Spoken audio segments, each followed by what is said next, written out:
నమస్తే. శ్రీమాత్రే నమః. శ్రీ గురుభ్యో నమః.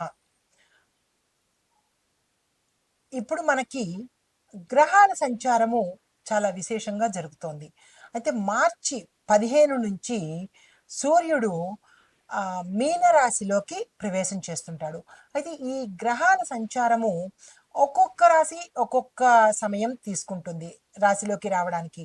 ఇప్పుడు సూర్యుడిని కనుక తీసుకున్నట్టయితే సూర్యుడు ప్రతి నెలకు రాశులు మారిపోతూ ఉంటాడు. అంటే 12 రాశుల్ని 12 అంటే ఒక సంవత్సరంలో చుట్టి వస్తాడనమాట. అయితే ఈ మార్చి 15 నుంచి ఒక నెల రోజుల పాటు సూర్యుడు మీనరాశిలోకి ఉండబోతున్నాడు. అది ఎప్పుడు ప్రవేశం జరుగుతోంది అంటే కనుక మార్చి 15 నుంచి ఏప్రిల్ 15 వరకు. దీనితో పాటు షష్టగ్రహ కూటమి కూడా ఇందులోనే జరుగుతోంది కాబట్టి మే 31 వరకు ఈ రవిగ్రహము మీనరాశిలో ఉండే ప్రయత్నం జరుగుతుంది. అయితే జ్యోతిష శాస్త్రంలో రవికి విశేషమైన అంటే సూర్యగ్రహానికి విశేషమైన ఫలితము అంటే విశేషమైన విశిష్టత కలిగి ఉంది. ఏమిటి అంటే కనుక సూర్యుడు ఇచ్చే ఫలితాలు ఆరోగ్యము, కీర్తి ప్రతిష్టలు, రాజయోగము, దీంతో పాటు శ్రేయస్సును కూడా ఇవ్వబోతుంటాడు. అందుకే రవి గ్రహానికి అనారోగ్యంగా ఉన్న వాళ్ళందరూ రవికి ప్రార్థన అంటే సూర్యుడికి అర్ఘ్యం ఇవ్వడాలు, సూర్యుడికి ఉపవాసాలు చేయడాలు ఇలాంటివి చేస్తే కనుక ఆరోగ్యము, రాజయోగము, సంఘంలో కీర్తి ప్రతిష్టలు ఇవన్నీ ఇస్తాడు. అయితే ఇప్పుడు సూర్యుడు సంచారం చేయడం ఒక శుభ ఫలితాలను ఇస్తే అంటే కొంతమందికి శుభ ఫలితాలను ఇస్తే మరికొంతమందికి మిశ్రమ ఫలితాలను ఇవ్వబోతున్నాడు. అయితే ఈ మార్చి 15వ తారీఖున సూర్యుడు మీనరాశిలోకి రావడంతో పాటుగా అద్భుతమైన ఫలితాలను మేషాది ద్వాదశ రాశుల వారికి ఇస్తున్నాడు. అయితే ఈ ఫలితాలను ఇవ్వడంతో పాటు మనకి షష్టగ్రహ కూటమి యొక్క ఫలితాలు కూడా ఆయా రాశుల్లో ఏ ఏ స్థానంలో ఉండబోతున్నాయి అంటే స్థానాలు మనకి టోటల్గా 12 స్థానాలు ఉంటాయి ఒక్కొక్క రాశి చక్రంలో.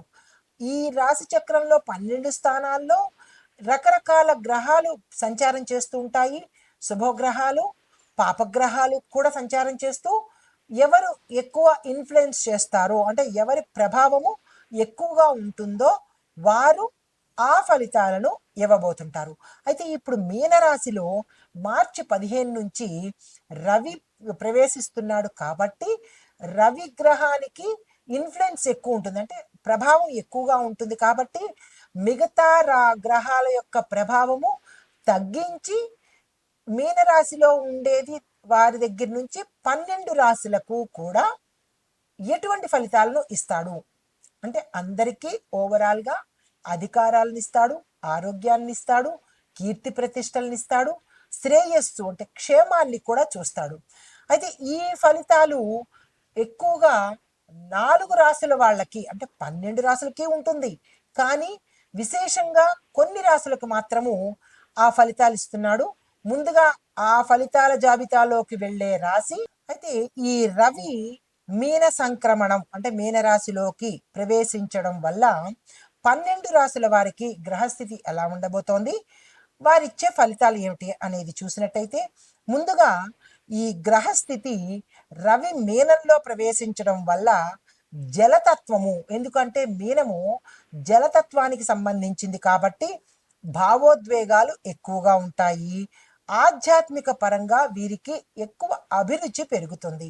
అయితే బుధుడు, శుక్రుడు, శని, కేతు స్థితిని బట్టి వారి యొక్క రాశుల్లో ప్రభావం మారిపోతుంది. అయితే ఈ సమయంలో చంద్రమంగళ యోగము యొక్క ఫలితాలు దీంతో పాటు రాహు, కేతు కూడా మార్గదర్శకము చేస్తారు అంటే మీకు ఒక గైడ్ లాగా మీకు మార్గాన్ని నిర్దేశిస్తారు. తదుపరి రాశి ధనస్సు రాశి.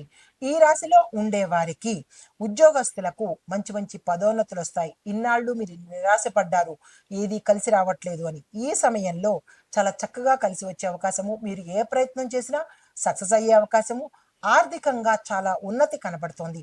మీరు ఏ అంటే పెట్టుబడులు పెట్టడం కానీ లేదా అంటే చిన్న చిన్న అంటే మీ ఉండే ప్రాంతంలో ఉద్యోగస్తులకు కావచ్చు, వ్యాపారస్తులకు కావచ్చు, ఎవరికైనా సరే ఆర్థికంగా ఆకస్మిక లాభాలు, పుణ్యక్షేత్రాల దర్శనము, దీనితో పాటుగా మీరు పెట్టుబడులు పెట్టినా కానీ, గతంలో పెట్టుబడులు పెట్టి మర్చిపోయినా కానీ, మీకు ధనానికి సంబంధించి విశేషమైన ప్రగతి మీరు తప్పకుండా కనుగొనేటట్టుగా కనబడుతోంది.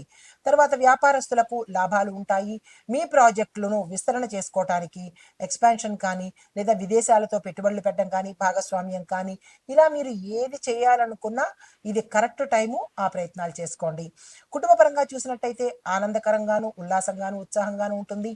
తీర్థయాత్రలు, టూర్స్ చేస్తారు. దీంతో పాటుగా మీకు కుటుంబంలో శుభకార్యాలు చేయడము, శుభవార్తలు వినడము, ఆకస్మిక ధనప్రాప్తి కలగడము, పెద్దల నుంచి స్థిరచరాస్తులు కలిసి రావడము, కోర్టులో ఏవైనా తగాదాలు ఉంటే కనుక అవి మీ పట్ల తీర్పు వచ్చేటట్టుగాను, ఇలాగా అన్ని శుభాలు కలిగే అవకాశము ఈ రాశిలో ఉండే వారికి కనబడుతోంది. దీంతో పాటు విద్యార్థులకు కనుక చూసినట్టయితే కేజీ నుంచి పీజీ వరకు కూడా విశేషమైన ఫలితాలు, అంటే మీరు పాస్ అవ్వడము, మీరు కోరుకున్న టార్గెట్స్ని రీచ్ అవ్వడము, మీరు పెట్టుకున్న ప్రణాళికలు సక్సెస్ అయ్యే అవకాశము, కొత్త కొత్త అవకాశాలు రావడము, ఇలాగా మంచి అవకాశాలు విద్యార్థులకు గోచరిస్తోంది. ఇది విద్యార్థులకు శుభ సమయము. దీంతోపాటు ఆరోగ్యం కనుక చూసినట్టయితే చాలా ఉత్సాహంగా ఉంటారు, ఆరోగ్యం బాగుంటుంది. గతంలో ఏమైనా సమస్యలు ఉంటే కనుక అవి తీరిపోయి నూతన ఉత్సాహంతో ముందుకు వెళ్తారు. రాజకీయంగాను, సినిమా పరంగాను చూసినట్టయితే రాజకీయంలో పదవులు వస్తాయి, సినిమా వాళ్ళకి అవకాశాలు వస్తాయి, సక్సెస్ని సాధిస్తారు. మీకు చెప్పదగిన పరిహారాలు: గురువారం నాడు వృషభం అంటే ఎద్దు, ఎప్పుడు మనం ఆవులకే ఆహారం పెడతాము, కానీ గురువారం రోజు ఎద్దులకు దానంగా ఏదైనా దాణా పెట్టినట్టయితే మంచి ఫలితాలు, శివానుగ్రహం పొందే అవకాశం గోచరిస్తోంది. అయితే పసుపుని దానం చేయండి. విష్ణుమూర్తికి పూజ చేసుకునే ప్రయత్నం తప్పనిసరిగా చేసుకోండి. దీంతో పాటు నేను కొన్ని మంత్రాలను, దానాలను విశేషంగా చెప్తాను, అవి చేసుకునే ప్రయత్నం చేయండి. మీకు చెప్పదగిన శుభ మంత్రాలు, దానాలు. అయితే రవి మంత్రం చెప్తాను, అది మూల మంత్రము. ప్రతిరోజు చదువుకునే ప్రయత్నం చేయండి. ఓం గృణి సూర్యాయ నమః అనే ఈ మంత్రాన్ని ప్రతిరోజు 108 సార్లు చదవండి. తరువాత గురు మంత్రం చెప్తాను. ఓం గుం గురవే నమః అనే ఈ మంత్రాన్ని గురువారం రోజు 27 సార్లు తప్పనిసరిగా చదువుకోండి. అంటే ప్రతి గురువారము 27 సార్లు చదువుకోండి. మీరు చేయవలసిన దానము పసుపుని, చింతపండుని మీ శక్తి కొద్దీ కేజీయో, కేజీంపావో, 2 కేజీలో మీ ఇష్టం దానంగా ఇచ్చుకోండి. దాంతోపాటు ఏదైనా బ్రాహ్మణులకు ఆహారాన్ని, అంటే స్వయం పాకాన్ని దానంగా ఇవ్వండి, లేదా బ్రాహ్మణులకి భోజనం పెట్టే ప్రయత్నం చేయండి. ఇది ఈ రాశిలో ఉండే వారికి చెప్పదగిన పరిహారాలు, మంత్రాలు, దానాలు. నమస్తే. తరువాత ఓవరాల్గా ప్రత్యేకంగా సూచనలు, అంటే అన్ని 12 రాశుల వారికి చెప్పదగిన సూచనలు ఏంటంటే, ప్రతి రాశి వారు తప్పనిసరిగా ఆదిత్య హృదయం పఠించండి. రెండోది, గురువారం రోజు పసుపుని దానంగా ఇవ్వండి. శనివారం రోజు నువ్వుల నూనె దీపం పెట్టడం వల్ల శుభ ఫలితాలు పొందుతారు. మూడవది, గోసేవ, అన్నదానము, నీళ్లను దానంగా ఇచ్చినట్టయితే మహా ఫలితాన్ని పొందే అవకాశం గోచరిస్తోంది. అయితే ఈ మంత్రాలు, దానాలు పాటించడం ద్వారా మీరు ఈ రవి మీన సంక్రమణంలో విశేషమైన శుభ ఫలితాలను పొందే అవకాశం గోచరిస్తోంది. సర్వే జన సుఖినో భవంతు. నమస్తే.